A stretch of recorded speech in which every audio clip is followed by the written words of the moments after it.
revolving Richarlison, the Brazilian number 9. I mean, I felt like against West Ham, the play did become a lot more fluid, a lot more attacking, a lot more just easier to watch when Richarlison did come on the pitch. But he himself was very, very frustrating, always being offside, his finishing ability, quality lacking massively. But I did like the runs he was making, that Kane just wasn't doing that at the time. So Ariane, do you feel like Richarlison can come good in this system? And do you think this system is maybe more suiting to him than it is maybe a Harry Kane? Anyone who speaks to me regularly will tell you I am the single biggest Richarlison advocate, especially under Ange. I think, look, you look at the way Ange plays and the pressing. I think Richie was, yes, he was a Timo Werner in front of goal. I'm gonna go that far as say that was a really bad finishing performance. There's no hiding from that. But first of all, last season, I don't think any of us looked at Richie and said his problem was his finishing. I don't think that was ever anyone's biggest concern. He had a couple really good finishes, actually, and he was quite unlucky with the offside, some of them by very minuscule margins. So I don't think he's a poor finisher. I don't think you can argue that he is, especially in the World Cup. He showed he's a good finisher. That was a bad finishing performance, not the same thing. Pressing, probably one of the most relentless pressers in the squad, if not the most relentless presser in the squad. He does not stop running. He's an absolute pest. That's when we first signed him under Conte. The thing I was most excited about is, I'm thinking about his performances for Everton, like against Arsenal. Those were the ones. Those are some games I remember, Richie, that he was just ridiculous. Pest, the definition of someone who does not let you go. He doesn't let you breathe. I love that about him, and I think if you put him up top, the way he can help us off the ball, especially in a game that might be more challenging than a West Ham B team, right? He's gonna help us a lot with that pressure that Kane really wasn't doing. He was doing a lot more. Kane was a lot more passive, right? And that's I think we're assuming. I think this scenario is really only if Kane leaves. I don't think under any circumstance you're gonna play Richarlison over Kane. I think there is, Richie's biggest problem last season was, everybody knows, it was probably his lack of minutes and consistency. But the reason he was getting so few minutes was because of his positioning. He was always offside. He was always having these problems. He couldn't really get into his groove, and for a striker, that's important. And I don't think there's a single better coach or system on this planet that suits Richarlison more than Ange's system. It is one built for a relentless presser. It's one built for a pest like him, and it's one built for someone who will always make those runs in behind and push the defenders up. When I was playing, I'm going to use myself as an example. When I was playing in high school, my coach always said, like, my role, because especially I was not necessarily good at coming in deep because there was different players in the squad, but I always had that role of trying to bother the center backs. And that's what Richie always does. I always see he always, even if he has like a poor game technically or finishing wise or whatever, he doesn't let the center backs rest. And there's value in that because we saw that he let other players shine. Even though he himself had a poor technical performance, I said Lo Celso had the space to shine. And out wide, Perisic had a lot of good moments because he had Richie in that box and he had the space because center backs were always on him. Like in that tiki-taka moment I described between Sanchez and Emerson where we got it all the way from the back all the way to the front, Kurt Zuma had to make a ridiculous tackle to deny Richie the chance to score there. I don't know if you guys remember exactly what I'm talking about, but Zuma made he was like a leaping, sliding challenge. It was a really, really good challenge, and if he doesn't do that, you don't know what happens there. So I think Richie is. If he is ever going to come good, and I really believe that he's a really good player, you ask anybody, I'm the biggest advocate. I believe if he's ever going to come good based on his abilities, there's no coach and system on this planet more suited to him than Ange's system. I think he can really shine in this system. Yeah, I agree with that. And I was actually very excited about the prospect of Ange coaching Richarlison because I thought maybe his attributes might actually be perfect for the way that Ange wants to play a number 9 role. How are you feeling about it, Ash? I think it will come. It will come. It's confidence. You can see it. Because although Richarlison's not the most technical player, these things that are, happening to him, his first touch, albeit that his passing is not the greatest, I think his passing is a bit poor. Sometimes he underhits it, and the accuracy is not always the best in terms of link-up play. But we don't need him to do the link-up play. We just need him to do that final ball. I think he was running that line really well, that attacking line. He was running that well. It was in between the two centre backs at times, but more importantly, it was in between the centre back and the full back.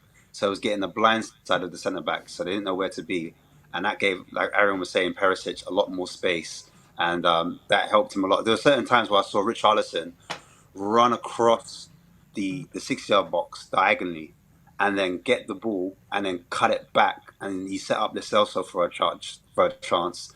If he did a better pass to the Celso, and it wasn't too hard, then Lo Celso hits that first time. But Lo Celso had to take a touch, and then he fed it back to him, and he fed it back to Richarlison. Richarlison hit the ball, and he went straight to the keeper.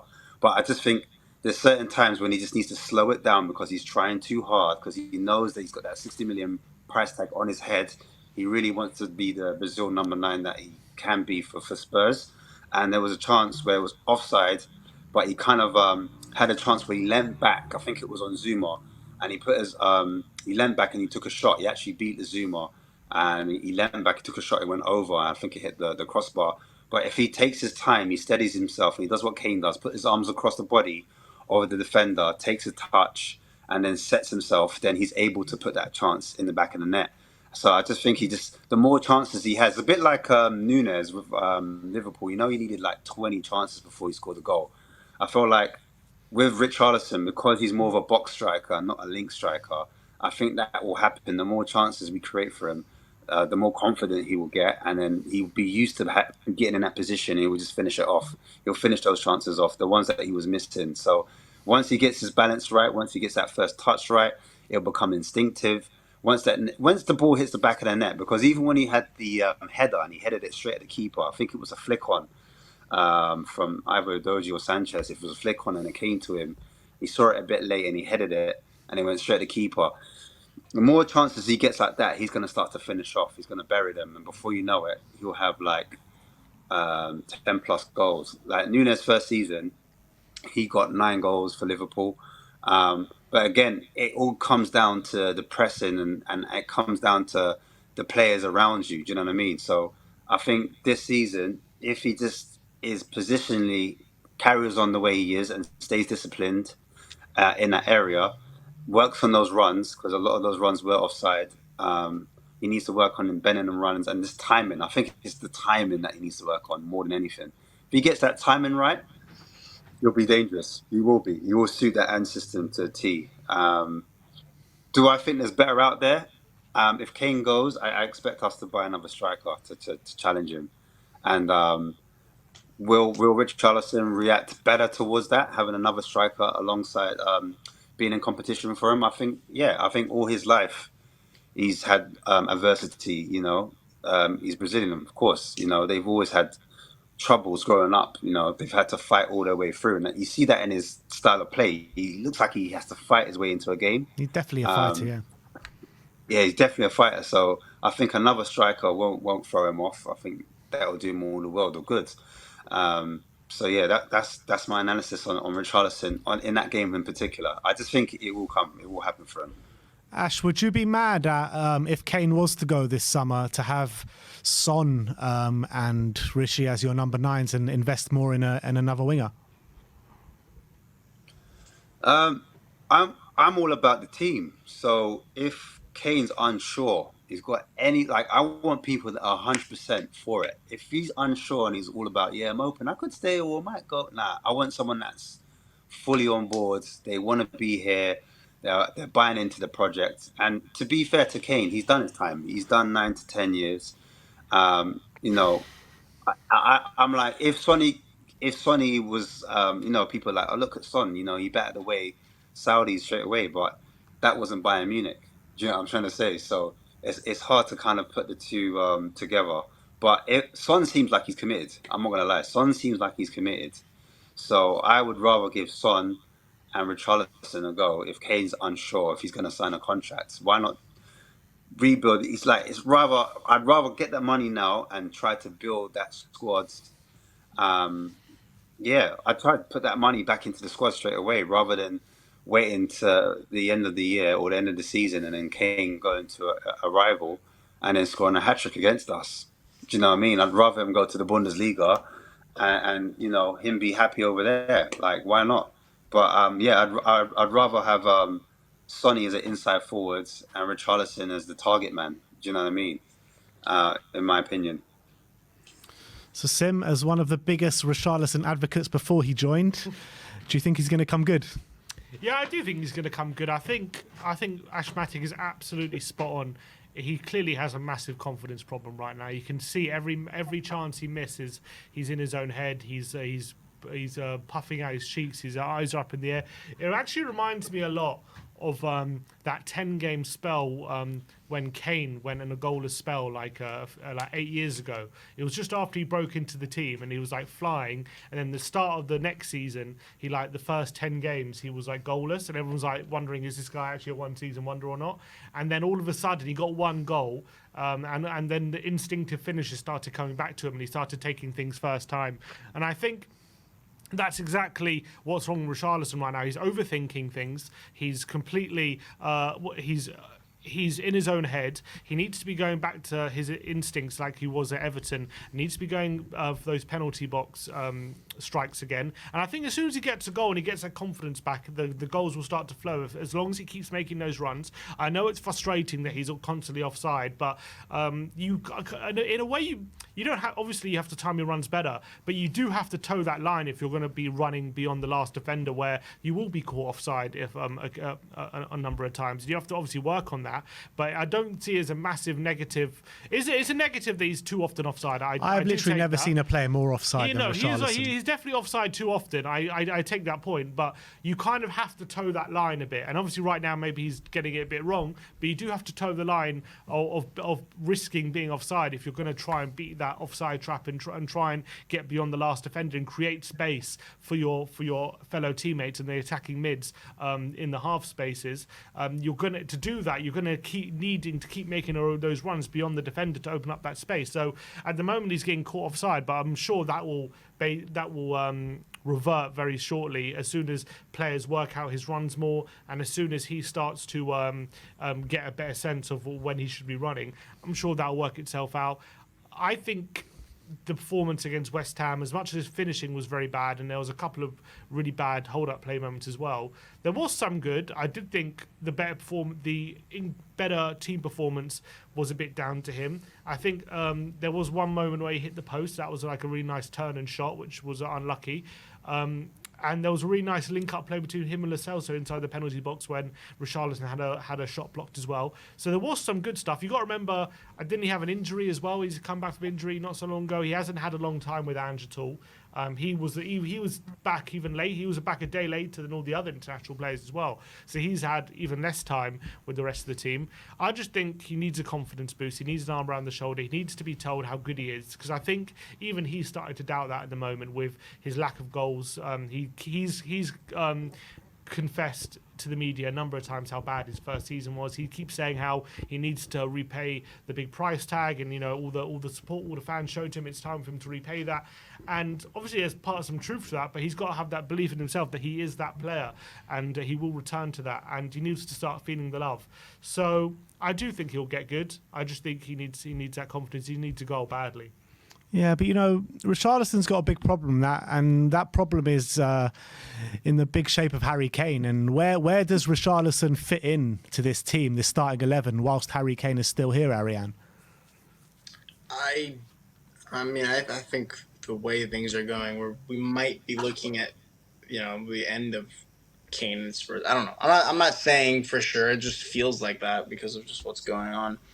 Reports coming out that he won't sign the contract, and Bayern are slowly upping their offer. What are we at, 90 million right now? Add maybe 10, 15, 20 more to that, and we might start having to say our goodbyes. And if that happens, here's the thing. Let's say it doesn't happen. Kane has been the bane of every single striker in this squad. From it started with Soldado, who he ended up benching, to all the way now. Every single striker that comes in, they're just cursed to a lack of game time, a lack of consistency, a lack of everything. And, Kane, ever since he fixed those ankle injury issues with his personal physio, you don't get chances for someone like Richarlison to get a look in. And especially with that European football, it's going to be even more difficult if we're trying to rotate. Because, who subs out Harry Kane? Nobody, right? And so it's always this, like, if Kane stays this season, signs the contract, doesn't sign the contract, none of that matters. If he ends up staying, it will be a difficult season for Richarlison or anybody. It could be a difficult season for Holland because if he's going to be on the bench if he's in this team, it doesn't matter who it is. With Harry Kane in the team, you just don't get enough minutes. I think this is a conversation that you really is worth having if and when Kane does leave at any point. That's when you start saying, okay, is Richie good enough to be first choice? Who do we get and is behind him or as competition or whatever? And I think, last season was definitely. I think last season his lack of success was due to more than anything, like every other thing with strikers. Like I said, is Kane. Last season, you can't get into a groove as a striker. The thing you need most is consistency. You need consistency. You need confidence. You need to get into a groove. There's no striker I refuse to believe there's a single striker in this world that can remain world class and then not play for 3 or 4 games, put another world class performance, not play for 3 or 4 games, that doesn't happen, right? You need the confidence, the instinct, and you need to keep that up. You need to keep it sharp, and that only happens if you're playing a lot of matches. And if you're not playing that because you have the single best striker in world football to compete with, you're not going to get in your groove, and that's what happens. But if Kane goes, I 1000% believe in Richarlison. There's not a doubt in my mind, and that is right now especially a ridiculously unpopular opinion. I'm super aware of that, but there's not a doubt in my mind that given the time, given the patience in this system, Richarlison can shine. He can get at least 15, 16, 17 goals in this season in this system. I believe. I truly believe that. All right. To add to that, just a quick one. I think if Kane does stay, right, because he hasn't, we still don't know what's going on. So there's a possibility Kane stays, by the way. And if that is the possibility, if he does stay, then I think what you guys were saying earlier, in terms of when I put the question out about Son, like where does Son, how does he fit in his squad? I think you'll see the same with Richarlison. He may, at times, depending on the opposition, you might see Kulusevski drop out like we did last season, and you might see Richarlison there on the right hand side on the right wing, or you might see with Solomon, like you might see Son there. So, but you might see them played slightly differently. So, you might see a few tweaks with Richarlison coming in, and I feel like Richarlison might not start every game. He might be, I wouldn't say a bit part, but I think he'd have some say. So he might start in some games. He might be a substitution in particular games where he comes on and he causes problems. Not necessarily for Kane, but it might be for like one of our wingers. So I think that might be the solution going forwards. Because I think it is a valid question you guys put forward, and it is a bit of a headache. Will Richarlison be able to get into the groove? Because like Aaron was saying, you need minutes, you need game time to get that kind of groove. You need that consistency, you need that match sharpness. And if you're a bit part player and you're playing some games and not other games, then how are you going to get to your full potential? It's a problem. But do you believe that Richarlison has the skill set? I know you're saying it could be a different variation of it, but do you think he has the skill set to play as a right winger or a left winger in this Ange system? Because for me, I feel like the only place that suits him in an Ange system is the number 9 role. I think he can play the right wing forward role. I know he didn't do too well last season, but I just believe in an attacking system. I think it just changes the whole game. The team's a lot further forward up. The amount of chances that we create are so much more. I feel like on that right wing forward position, only because what I saw as well, that half where he was kind of veering to the right. He wasn't always central, and I feel like there's no fixed positions. I feel like with players before, we had fixed positions and fixed ideas that you need this player in this position. This and system, if I've got it wrong, I've got it wrong. But I see it being a lot more fluid, a lot more unpredictable. So you kind of throw out your ideas of how we perceive football before. Like I saw Basuma. Basuma was meant to be the holding mid. He's all the way in the box taking shots. Like he should have finished that chance, by the way, Basuma. Yeah. But I think with more time, he's going to get that into those areas and score goals. So that's just one example. I feel like there's going to be so much players you're going to think, oh my days, all these guys are contributing goals from all over the pitch. It's going to be so unpredictable. We're going to have goals left, right. And that's the reason why if Kane was to leave, I wouldn't be mad at it, because then now the responsibility is on the team. You know, the team has to perform as opposed to Kane getting us out of a certain situation. No, we can't replace that quality that Kane will leave, but it'll also be interesting to see how we cope without it. Absolutely. Anything you want to close off on, Sim? No, I think it was summed up pretty nicely. All right. Ariane and So Ash. that brings an end to our panel show. Big up to Ariane and Ashmatic for coming on today. Ariane, let the people know where they can find you. Well, you can't actually find me on Twitter anymore. I've deactivated that account since. The only place you can really find me is here on the post-match fan shows. Make sure to tune in post-match fan, especially if we win. I'll be there. Even if we lose, he'll be gassing up the place. Yes, sir. Last time I was gassing it up because even though we lost. So get on those post-match fan shows. I'm always early. I'm always on. If you want to see more of me, that's really where you're going to find me. So yeah, go ahead and support the boys. Subscribe, like the video, all that stuff. Yeah, that's where you're going to find me. Big up. Ashmatic, tell the people what's going on your channel coming up with Marlon. Yeah, so we've got a rival fan show tonight, in fact. So we're going to have a few rival fans on there. On Southview COYS, you can catch us down there. And again, another transfer special on Tuesday. Every Tuesday, I go through some of the players. We're gonna do Callum, not Callum. I forgot his name from Chelsea. Gallagher. We're gonna do the Chelsea guy. Yeah, Gallagher. We're gonna do Gallagher on Tuesday. With a few other players that we're linked with as well. We're gonna have a deeper look at them, so it should be fun. It should be interesting. I saw Marlon was in the comments before Ash, and he goes, what's Ash said on this stream? Because we've just lost a subscriber. Yeah, I was expecting that. I was expecting 10 losses. I was expecting 10 messages. Ash, what are you telling me? Richarlison, he's dead, bro. I told you to leave him as Rose defenders. They can't defend. I'm going to get in the neck now. Watch. Well, everyone go tune into Southview COYS tonight. We'll see you all very soon. Thank you, everyone, for joining in. Like, subscribe, and comment. And as always, come on, you Spurs.